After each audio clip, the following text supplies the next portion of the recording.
Hey, welcome back to Philosophy 110 Human Nature. Today we're talking about Chandra Talpade Mohanty on Third World Women. Now, Mohanty is the first author we're reading in this course who is contemporary, meaning that she is still alive and still writing and theorizing. Um, and Mohanty is not quite a philosopher. It's kind of hard to pin her down to a certain discipline, but I believe she has a background in English and in social sciences. But her ideas and her approach to feminist theory has huge philosophical implications and makes use of philosophical concepts. Um, Mohanty was born in Mumbai, India. She was educated at the University of Delhi, where she got her bachelor's and her master's in English, and then got her master's and her PhD in education at the University of Illinois, Urbana-Champaign. She's currently a distinguished professor at Syracuse University, and her research focuses on the intersections of gender with other sites of struggle that include things like race, class, sexuality, and colonialism. Um, and Mohanty specifically is one of the pioneers of what we can call transnational feminism, which is an approach to feminist theory and activism that emphasizes fighting for women's rights uh, in a transnational international framework, which means that feminist theory should also be sensitive to the particular struggles that women in various parts of the world endure. Um, Notable works of hers include Under Western Eyes, which is what we read today, Feminism Without Borders, and Insurgent Visions. As you might have noticed, I don't have as long of a background or biography of her because she's still alive. And to my knowledge, there hasn't been a secondary biography that's been written on her life yet. Okay, but to sort of contextualize Mohanty's approach to feminism, it'll be good to briefly talk about post-colonial studies because Mohanty is a post-colonial scholar as well. Post-colonial studies emerged in the late 20th century, and it's a multidisciplinary approach to studying the social, political, economic, and cultural effects of colonialism in our present, and to study the ways in which colonialism still persists in power structures today, even if formal colonialism isn't around as much anymore. In a more philosophical register, though, colonialism also, or post-colonial studies, excuse me, also studies the colonial forms of knowledge or the colonial forms of assumption that underpin our conceptions of various things like the environment, society, gender, science, race, etc. Um, and in the social sciences, this is also known as colonial discourse analysis. So you analyze a certain discourse, so you analyze the relevant, the recurring themes, topics, and concepts that are recurrent within scholarship or within a certain site of discourse to unpack the sort of colonial assumptions that are baked into it. Um, Post-colonial studies has multiple founding figures, but probably the most notable to name, at least here, is Edward Said.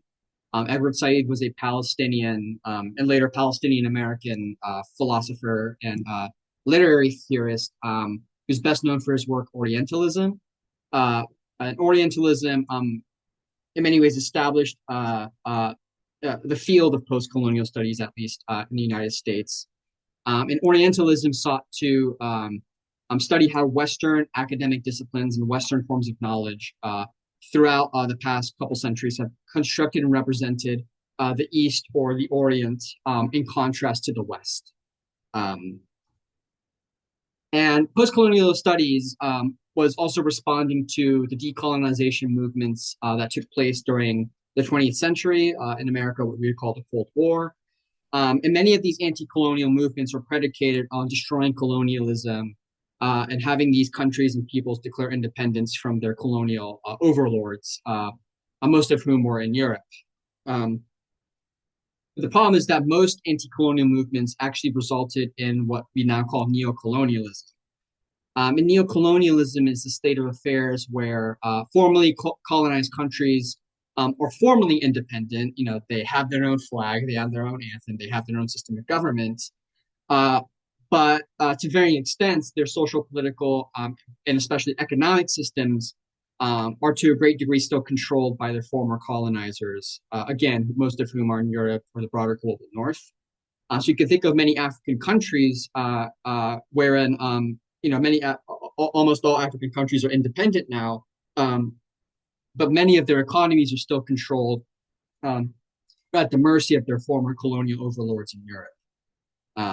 So post-colonial studies was responding to how this happens and how colonial structures have still persisted within colonized countries, even if they're independent still. So Mohanty uses this post-colonial framework to critique what she deems to be, Western feminism. And Western, you can read here as, white middle class feminism. And Mohanty instead wants to develop a third world feminism, or to carve out a space for third world feminism to counter some of the problematic aspects of Western feminism. Um, and here, third world simply means like the peoples, nations, and tribes that have historically been subject to colonization, and whose social, political, and economic structures have been distorted by the so-called first world, right? Third world is sometimes today used as a derogatory term, but in this context, third world is used more in this neutral sense. So um, and Mohanty sets out to expose the colonial assumptions or the colonial frameworks or the colonial discourses that underpin a lot of Western feminist scholarship. So last time we talked about Beauvoir and Beauvoir's understanding of feminism, and when you read Beauvoir, you get the sense that she speaks about women in very general, abstract terms. And I think Beauvoir compellingly established how under patriarchy, women are constructed as an other. An other here means a subjective identity uh, against which the dominant groups define themselves against, right? But likewise, Mohanty wants to demonstrate that Western feminism itself is also constructed an other, and this other being third world women, right? And this was a prevalent problem even within global feminist activism in the 20th century, where many of the sort of feminist activists tended to come from the West, tended to come from North America and Europe, and it would be a prevalent problem where they'd speak over or speak for women of other places in the world as if they all shared the same struggles and shared the same concerns, right? So there's an imperialist or colonial relationship baked even within global feminist activism during this time. Um, and Mohanty wants to insist that what we call third world women, quote unquote, doesn't refer to a unitary group. Third world women are heterogeneous. Heterogeneous here means diverse, and that they're subjected to differing conditions and struggles. And there's no universality or sameness that we can say that all women are attached to, right? Without doing some form of injustice to the particular conditions that some women face and maybe some women don't. So Mohanty writes here, quote, an analysis of sexual difference in the form of cross-culturally singular monolithic notion of patriarchy or male dominance leads to the construction of a similarly reductive and homogenous notion of what I will call the third world women difference. That stable ahistorical something that apparently oppresses most, if not all, the women in these countries. And it is in the production of this third world difference that Western feminisms appropriate and colonize the constitutive complexities which characterize the lives of women in these countries, unquote.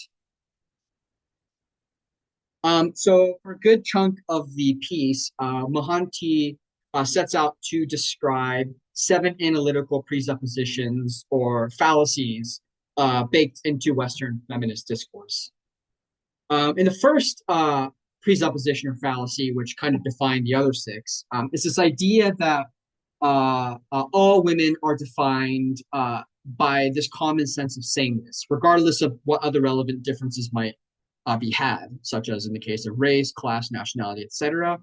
And when you proclaim that all women face the same struggles or are subject to the same conditions, then you assume that all women automatically are in relations of solidarity with one another, right?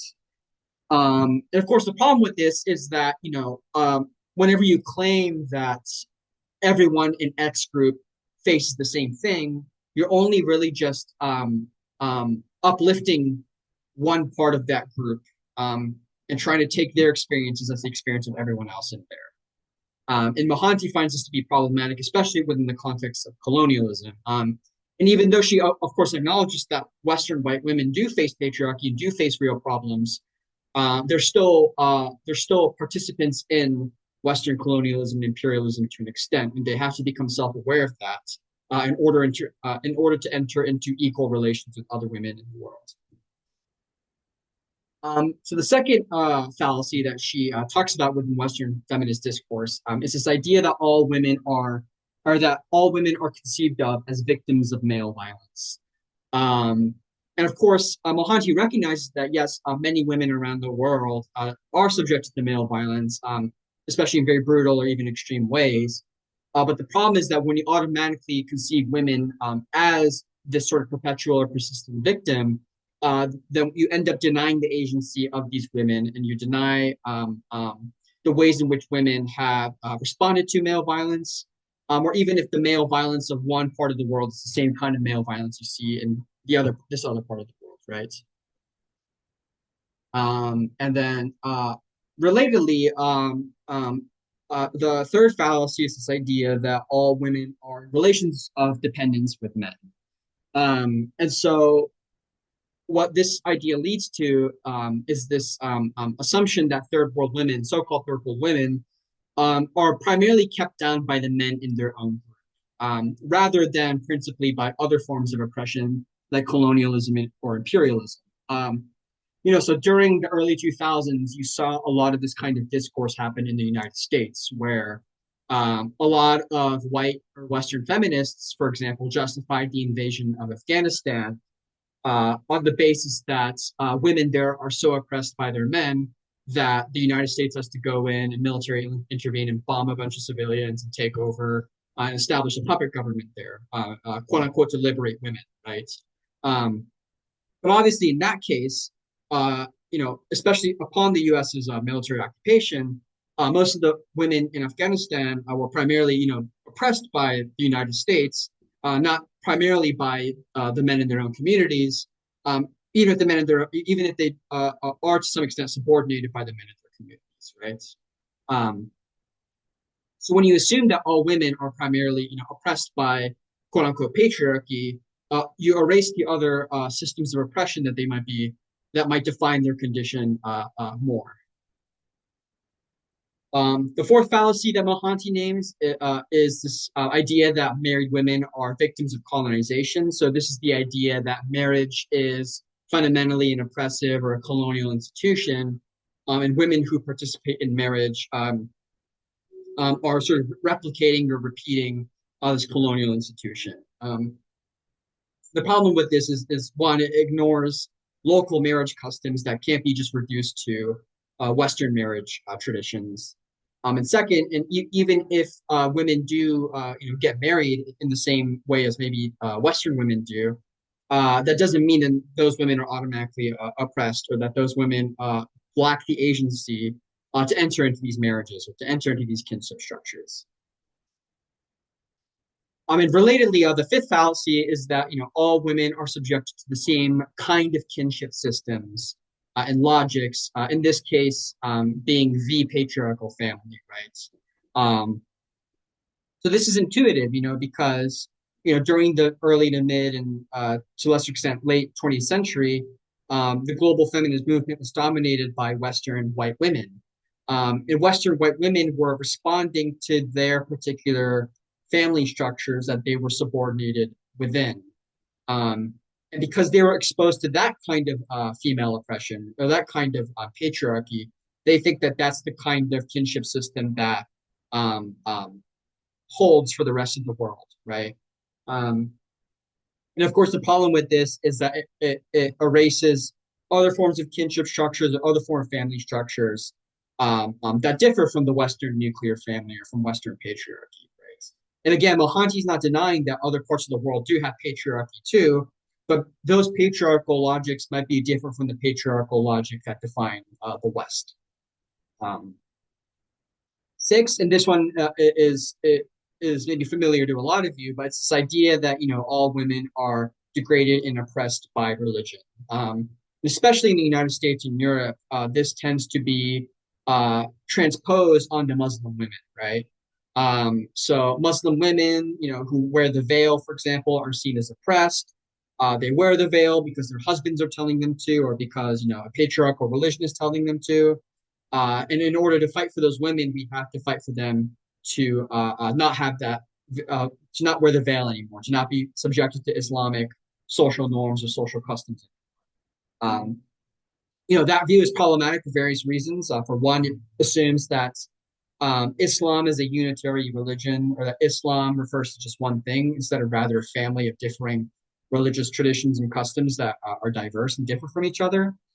Second, in I think what Mohanty wants to get at here is that it assumes that Muslim women who wear the veil are doing so because they're internalizing patriarchal norms and again ignoring their own agency in the matter.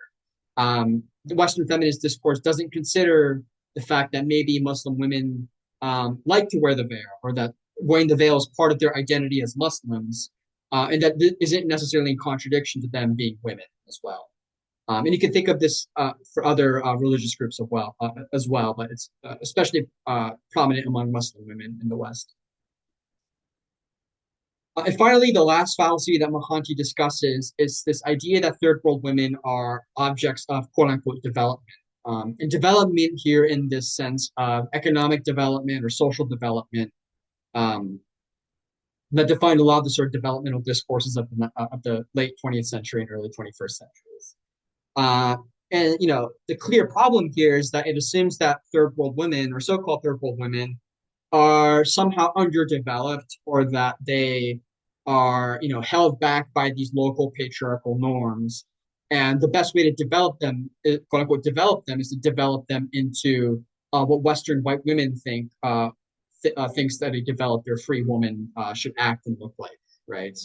Um, and this has been a huge problem within the development of discourses within global institutions like the United Nations or whatnot, where when there's a lack of representation or a lack of perspective from third world women, then obviously then you have Western or white women that want to define the problems for these women. So in other words, Mohanty kind of pushes back against Beauvoir and insisting that womanhood is constituted by a more complex array of factors that cut across class, religious, cultural, and institutional lines. And you can't understand womanhood as purely just constituted by patriarchy or purely just constituted by male domination. There are other kinds of social hierarchies or social systems or social structures that also constitute womanhood differently across space and time. So she has this quote here, quote, "What is problematic about this kind of use of women as a group, as a stable category of analysis, is that it assumes an ahistorical universal unity between women based on generalized notion of their subordination. Instead of analytically demonstrating the production of women as socioeconomic political groups within particular local contexts, this analytical move limits the definition of the female subject to gender identity, completely bypassing social class and ethnic identities. Men exploit, women are exploited. Such simplistic formulations are historically reductive. They are also ineffectual in designing strategies to combat oppression," unquote. So ultimately, the fault of Western feminist discourse is that it falls prey to methodological universalism. So familiar concepts in feminist theory like reproduction, sexual division of labor, the family, marriage, household patriarchy, etc., all these things are treated almost as synonymous with the experience of patriarchy in the West. And they're not treated with specification. And when you don't treat these concepts with historical and contextual specification, you ignore their meanings within cultural and historical settings that are particular to certain women. And so this use of methodological universalisms combined with all these analytical fallacies, what happens is that then the particular experiences of Western, again, white middle class women are taken to be the universal experience of all women. And therefore, consequently, what Western feminism considers to be, women's liberation, is taken to be women's liberation for all women, regardless of the context and within which those women operate. So a good example of this is the distinction between abortion or right to abortion versus reproductive rights. So a lot of contemporary feminist movements have started to become a little bit more inclusive in how they frame the struggle for women's reproduction. So, in the context of the United States, for example, um, obviously all women have been denied in various parts of history with the right to have access to abortion, right? In effect, forcing women to have children when they don't want to, which obviously is horrible. Um, but when you just restrict the struggle for reproductive rights to just abortion, it also ignores the experiences of other women in the United States that had different kinds of struggles. So, for example, with many Black and Brown women, it wasn't necessarily failure to access abortion that was always the problem. In fact, it was being forced to abort or forced to not be able to have children, right? Because racial policies in the United States made it such that white people didn't want a lot of Black and brown kids running around; they'd rather have white kids going around, right? So if you want to have an inclusive feminist movement, you should use this more inclusive concept of reproductive rights instead of just limiting it to just abortion, which is just one aspect of a broader reproductive struggle. So again, Mohanty is saying all this not to, reject feminism, but to strengthen it even more. And Mohanty wants to say that, for feminist scholarship to become strong and robust and to build, genuine solidarities, it needs to start with the particular context within which various women struggle, and then to build up from there.